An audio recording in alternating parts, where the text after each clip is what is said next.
How many of you here have ever wondered why you are struggling with the life that you are living right now? And as far as I know, we all have the same problem, which is mean we try not to do something that we always wanted to do and always wanted to get it done.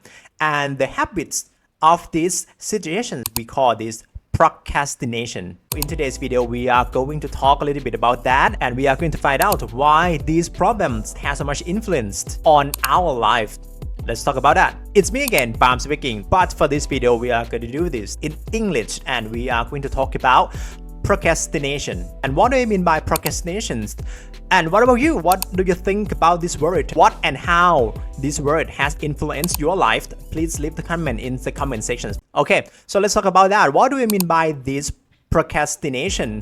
Procrastination in my word, in my vocabulary mean you still have time to do something, but you cannot have the heart, the strong ability to get that task done on time. And when this thing happens, it affects our brain. It's gonna feel like we are not ready, right? When you feel we are not doing something, we feel the kind of not ready. I don't want to do this because of some things happen in my mind. I just found the research on the internet that they say when you are not ready to do something, it doesn't mean that you don't have the ability to do it, but you're just feeling anxious about what are you going to face in the future once you are doing that thing.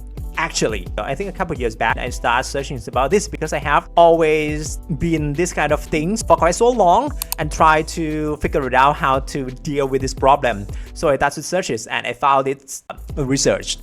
And then I started to search on YouTube because I don't know how to deal with this. I searched YouTube and they say the same thing, or on the YouTuber, right? They say the same thing, that you just feel anxious, you are not ready, you just have to break this cycle, right? So we call this feature cycle. In order to break this cycle down, just have to accept and acknowledge and have the awareness about what you are feeling right now. For example, when you are going to do the live stream just like this, because I'm Thai, I'm doing this for the first time for the whole versions of English, and I really felt anxious about it so much. But here are the things: when you feel anxious and you acknowledge it, or you aware of that, you feel become more living in the moment. And once you get to the point that you aware of yourself that you feel anxious, and you know it for the first step, but for the second step, you just have to count down on yourself. Let's say I'm going to do the recording on this video and put it out on YouTube, right?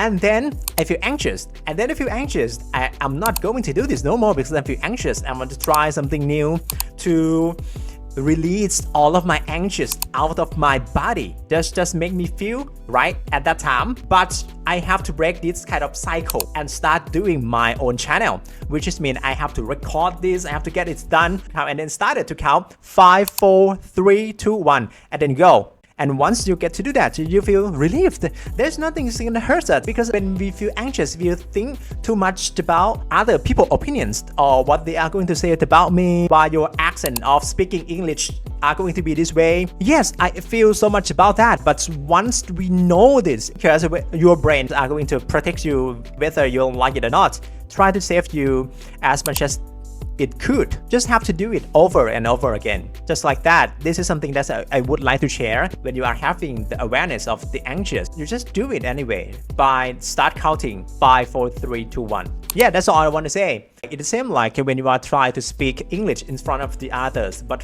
when you feel anxious about that, you are worried too much about the future, what is going to happen that you are going to face with after you have done something wrong or you speak something not interesting. Yeah, I would say. But it's okay to make mistakes. You make a mistake, you just have to learn from it. And once you learn from it, that's the new versions of you has already become. It's okay to make something stupid in front of the other. When I do this all the time, this is who I am, and I would love to tell my story in the way that can keep you on track in your life. Let's keep it simple. When you are going to get rid of this procrastination habit, you just have to aware of yourself, what you are going to be doing in the nearest future. It's okay to make mistakes. No one going to tell you what are the steps that you have to do that. You just have to figure it out on yourself. But for me, just have to aware aware what you are anxious about, aware what you are scary. It's okay to be scary, but you just have to do it anyway. Just start counting the number and get yourself out there on the stage and do what you want to do. If you guys have the idea to get out of this procrastination, just let me know in the comments. And there's a lot of things that I haven't shared yet. See you in the next video. Bye for now.